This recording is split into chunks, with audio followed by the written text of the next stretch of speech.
Installez-vous, messieurs, dames. Alors, quand on entend tout ce qui se dit depuis 3 jours, maintenant on est le jour 3 ici, c'est la 7e édition, et cette année on sent qu'on va vraiment au-delà de la réflexion.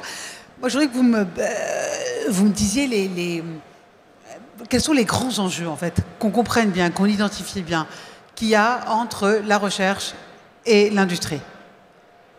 Les grands enjeux, effectivement, c'est que l'industrie aujourd'hui a une nécessité de performance en termes financiers, en termes d'objectifs calendaires la plupart du temps, notamment aussi économiques. L'intérêt aussi, c'est de pouvoir s'appuyer sur des académiques, que ce soit universités, labos de recherche, instituts, notamment tels que l'instar de l'ISPEN à Arts, qui a fait l'objet de notre collaboration, et de pouvoir aussi les challenger, de s'appuyer sur leur méthode scientifique, leur rigueur, de cadrer un peu le projet et de pouvoir justement challenger sur des aspects un peu plus opérationnels pour avoir une certaine efficience que certains d'entre nous pensons que les académiques ou les écoles n'ont pas forcément une certaine efficience économique. Oui, parce que là, vous parlez de méthodologie, j'ai envie de dire, mais avant tout, le temps n'est pas le même. Une entreprise, elle doit faire du chiffre, il y a des temps courts, des temps plus longs aussi, mais ça c'est pour d'autres projets. La recherche, l'ingénierie, parfois ça prend du temps. Quelqu'un veut réagir? Peut-être vous? Comment est-ce qu'on peut allier les deux? Comment se fait le maillage entre l'innovation justement et l'industrie? L'un ne va pas sans l'autre.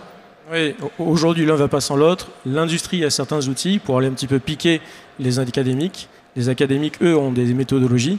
Ouais. J'ai envie, c'est assez complémentaire. Il y a le yin et le yang, où, donc, comme dans un couple, il y a une personne qui va être un peu plus dynamique, l'autre avec un peu plus réfléchi.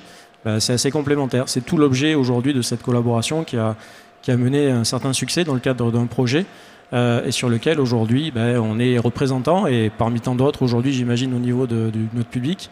Et on est là pour porter ce message que la recherche entre un industriel et des académiques marche bien. Alors, Cécile, vous allez peut-être pouvoir me répondre, mais vous aussi, messieurs. Ce projet Recompose, vous pouvez en parler, le rôle de chacun? Qu'est-ce que c'est? Là, vous pouvez. Oui, non, je peux, mais je pense que... je vous écoute. Ouais, ok. Non, on a le leader du projet, je pense qu'il devrait commencer. Alors, décrivez-moi le projet. Aujourd'hui, donc, effectivement, le projet Recompose, c'était tout d'abord une opportunité donnée par l'État français, très clairement. Recompose est né d'une opportunité de financement apportée par France Relance, donc toute la partie 2030. Voilà. L'État français a vraiment mis en avant le fait de se dire le tissu PME et ETI français est stratégique dans la partie domaine industriel, que ce soit notamment dans l'aéro après la crise Covid. Et à partir de là, donc l'idée, c'était de se dire, on a saisi l'opportunité en tant que nous ETI Nexteam qui est là pour fournir des équipements innovants et apporter une certaine performance et continuer l'excellence de l'aéro française, pour justement saisir cette opportunité d'avoir des financements et du soutien de l'État et après d'avoir une collaboration avec des académiques et des prestations d'ingénierie, des cabinets ou des ingénieristes. J'ai découvert le mot aujourd'hui ingénieriste, donc c'est bien, on apprend des choses aussi. Donc c'est super. Et par rapport à ça, justement, donner l'opportunité de chacun de pouvoir exercer ses performances et d'exercer son métier pour accompagner les autres. Et alors là, concrètement, qu'est-ce que ça produit, cette collaboration? Ça produit un équipement avec une rupture technologique sur lequel on a à la fois des méthodes qui ont été apportées par les arts et métiers, et des applications de transfert entre de la recherche et de l'application industrielle, où moi je suis un industriel, et Cécile avec CT Ingénierie, et sont là pour justement faire cette interface entre l'académique et l'industriel. Comment on travaille sur cette interface justement, Cécile? C'est-à-dire comment on travaille comment on élabore et on arrive à tisser des ponts, puisque finalement c'est ce que vous faites. Vous tissez véritablement un pont pour arriver à ce produit. Non, après c'est un projet qui est très appliqué, donc on n'est pas sur de la recherche fondamentale. Dans ce cas-là, on produit, c'est un nouveau procédé de production de matériaux composites, d'un arbre composite, donc destiné à des hélicoptères. Nous, ça fait partie de notre métier, de produire des méthodes, des processus pour comprendre ces nouveaux procédés, les dérisquer, les fiabiliser, les rendre plus efficients en vue d'une industrialisation. Et quand on part sur des nouveaux projets comme ça, on a des deadlines, ça se passe comment sur le temps? Comment ça s'étale? Comment vous répartissez la tâche? Les projets R&D, oui, il y a les deadlines, on a 3 ans, et moi là on avait 4 ans. On a des jalons intermédiaires à respecter, voilà. Et après il y a des redirections comme dans tous les projets. Qu'est-ce qui est le plus dur dans ces cas-là? En termes de timing? Oui. Non, en termes de production, de conception. C'est que ce ne serait pas un projet d'innovation ou de recherche si on était sûr du résultat, en fait. C'est ça la définition, en fait. C'est que ce type de projet, on ne sait pas si on va arriver au résultat attendu. Et c'est la définition en fait pure d'un projet d'innovation. Pareil pour les arts et métiers?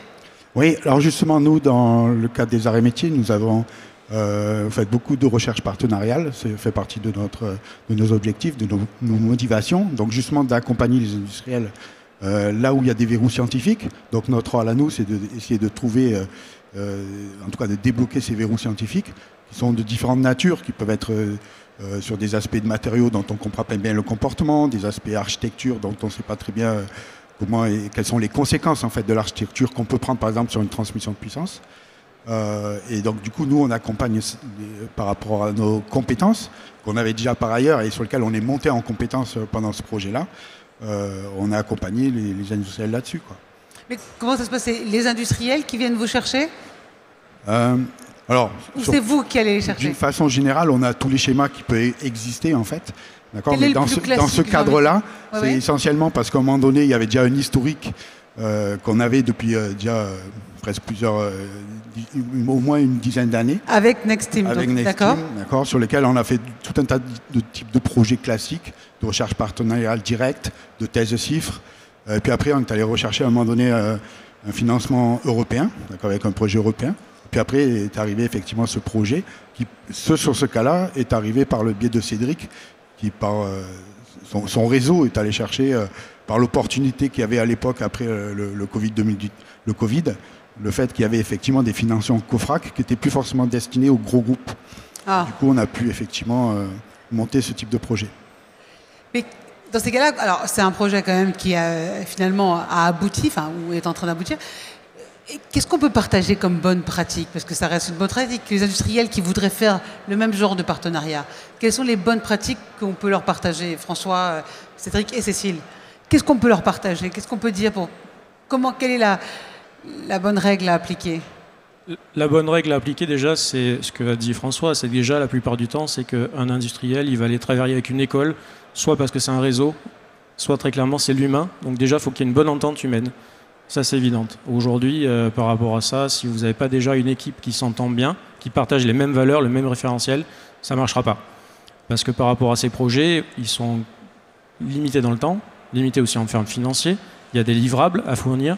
Donc clairement, aujourd'hui, il faut savoir se dire les choses. Dans ces cas-là, c'est quoi? C'est les caractères différents? C'est simple, plus motivé? Oui. C'est pas dans la concurrence interne, quoi, non, c'est ça?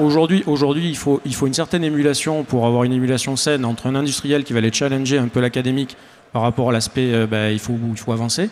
On a des livrables à tenir et un engagement financier à faire avec vraiment quelque chose qui doit être vendu et vendable, pas uniquement de la recherche théorique.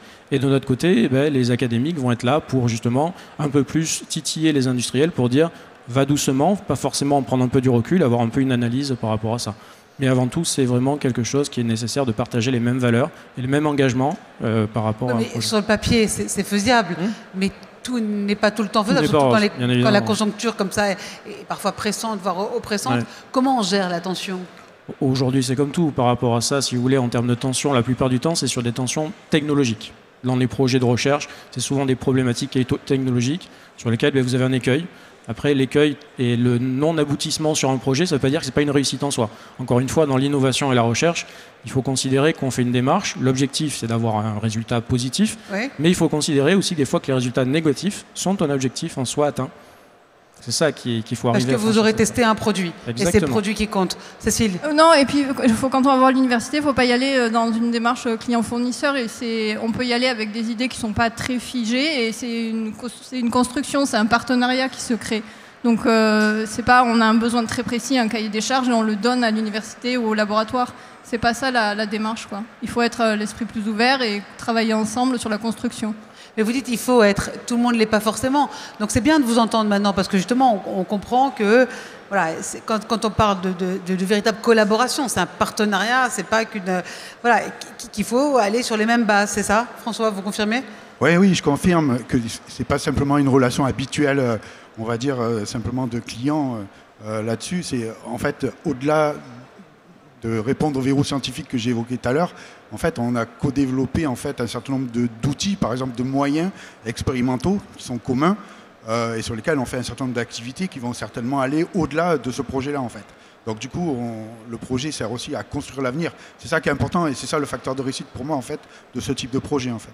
Comment est-ce qu'on se situe, nous, entreprises françaises, industrie française, par rapport au reste de l'Europe, dans ce genre de partenariat, PME, ETI, innovation et chercheurs? Comment est-ce qu'on se situe? On est devant les autres? On est en retard? On n'injecte pas assez d'argent là-dedans? Comment? Au niveau européen, on est en retard. Hein. On est en retard? Au niveau européen, la France, les participations des PME dans les projets européens, on était... alors peut-être on est un peu remonté, mais on n'était pas le classé. Ouais. Qui nous devance? Qui nous devance? Les Allemands, je sais, mais pas que. Les Allemands encore. François? Je pense qu'on peut toujours mieux faire de toute façon. Hein, donc là-dessus, ça c'est clair qu'il y a certains moments où peut-être les entreprises n'osent pas trop. Les gros groupes y vont, mais peut-être pas les petites entreprises. Donc nous, en tout cas, on les encourage à venir nous voir et on les accompagne pour pouvoir effectivement monter un certain nombre de projets. Quand vous dites les petites entreprises, c'est plutôt les PME, c'est ça? Les PME ou Parce que c'est un coût qui est important, c'est ça? C'est le coût ou c'est le gain qui n'est pas assez rapide? Il y a peut-être les deux en fait, d'accord, dans l'affaire, mais par contre à un moment donné, on voit bien qu'il y a certaines petites entreprises, alors je sors un peu du cadre là, mais qui ont effectivement fait le choix de venir nous voir aux Arts et Métiers, et sur lequel effectivement à ce moment-là ça a été gagnant pour eux en fait, effectivement. Puis par contre on sent qu'il y a d'autres entreprises qui n'osent pas trop y aller. Parce que pourquoi elles n'osent pas? Elles pensent que c'est compliqué, c'est ça? Ouais, je pense qu'il y a un retour sur investissement rapide qui est peut-être pas bon dans le timing en fait, mais je pense que malgré tout il y a des procédures pour les aider à ça quoi, et faire en sorte que ça se passe bien pour eux. Qu'est-ce qu'il faudrait faire? Il faudrait un grand plan européen comme il y a eu pour le Covid pour justement pousser les sociétés, parce qu'il faut comprendre que si elles innovent pas, elles meurent, non? Je partage. On en est là. Oui, le problème est là. En fait, je voudrais rebondir. On ne dit pas assez les choses. Oui, c'est ça. Aujourd'hui, par rapport à ça, je voudrais rebondir par rapport à ce qu'a dit Monsieur le Ministre ce matin dans son allocution. Le fait de se dire effectivement on lâche rien, qui est aussi la thématique du salon aujourd'hui, ou le slogan du salon, c'est vrai, on lâche rien par rapport à ça, et il est vrai que par contre on a commencé à prendre la conscience qu'il fallait quand même accompagner un peu plus le tissu PME, les ETI, et pas uniquement que ce soit des grands groupes qui vont leader la recherche. Quand vous dites accompagner un peu plus le tissu PME, c'est injecter, voilà, c'est ça. Injecter, peut-être simplifier les procédures ou pas? Oui, non, les procédures en France sont quand même assez complexes, les dossiers sont plutôt conséquent à monter. Donc c'est vrai qu'aujourd'hui, une simplification au niveau des demandes de soutien, en termes de, ne serait-ce qu'administratif, en termes de montage de dossiers, l'accès effectivement à des financements, ça c'est un point d'amélioration. C'est un problème français, un problème européen? La France est un vieux pays, donc je pense qu'effectivement c'est une culture... est un vieux continent. Exactement, donc c'est un problème de culture aujourd'hui au regard effectivement de certains autres pays qui ont une mentalité un peu différente. Ça ne veut pas dire que c'est une mauvaise mentalité, ça veut juste dire que c'est peut-être qu'on a des points d'amélioration là-dessus. Mais vous vous sentez, vous, ingénieur, entendu? Aujourd'hui, parfois c'est un peu compliqué. Effectivement, il y a des démarches assez longues qui méritent quand même d'être réfléchies, parce qu'il ne faut pas non plus penser qu'on va dilipender potentiellement l'argent de l'État, parce que ça reste de l'argent des Français, des citoyens français. Mais par rapport à ça, effectivement, je pense qu'il faudrait un petit peu plus accélérer les capacités d'accès justement à ces financements. Et ce genre de collaboration justement entre innovation, donc recherche et entreprise, est-ce que c'est pas aussi ça la clé pour garder nos cerveaux en France et qu'ils n'aillent pas à l'étranger, nos ingénieurs? Oui, parfaitement. C'est aussi tout l'intérêt qu'on a, nous, industriels, à travailler avec des académiques. Ça reste un vivier, alors le mot est peut-être pas joli, mais c'est le cas, en termes de ressources et de futurs collaborateurs et collaboratrices. Ça, c'est évident. Et par rapport à ça... Oui. Est-ce qu'elle vous aide, la conjoncture, François, peut-être? Ça vous aide de savoir que, voilà, aux États-Unis, ils coupent tout. Vous, il y a peut-être peu de moyens, mais aux États-Unis, on coupe le budget pour la recherche. Donc ça vous aide, cette conjoncture, à motiver justement ce genre de partenariat? Oui, alors on a des modèles qui sont assez différents entre les pays anglo-saxons et nous. Mais oui, c'est clair que nous, on a besoin d'une certaine pérennité. C'est pour ça qu'on recherche des projets structurants, d'accord, qui se fait sur plusieurs années, avec plusieurs projets, etc., avec les entreprises, pour pouvoir effectivement avoir une certaine garantie, en fait, le terme n'est peut-être pas bon, mais en tout cas d'avoir une meilleure visibilité, on va dire, d'accord, sur un certain nombre d'années dans le cadre de notre recherche, pour donner une direction. Ouais.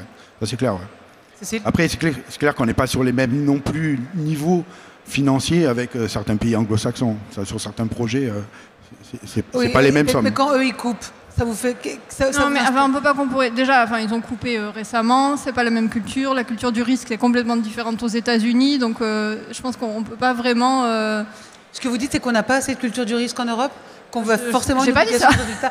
Mais j'essaie de comprendre. J'ai vécu 6 ans aux États-Unis et je vois que la culture, l'investissement est différent. Les entreprises mettent beaucoup plus d'argent Il y a peut-être moins, on attend moins de l'État de façon générale, mais même au niveau du citoyen dans la culture américaine. Donc c'est difficile de faire un parallèle. Quelle bonne pratique on pourrait utiliser de votre expérience aux États-Unis, en France? Waouh.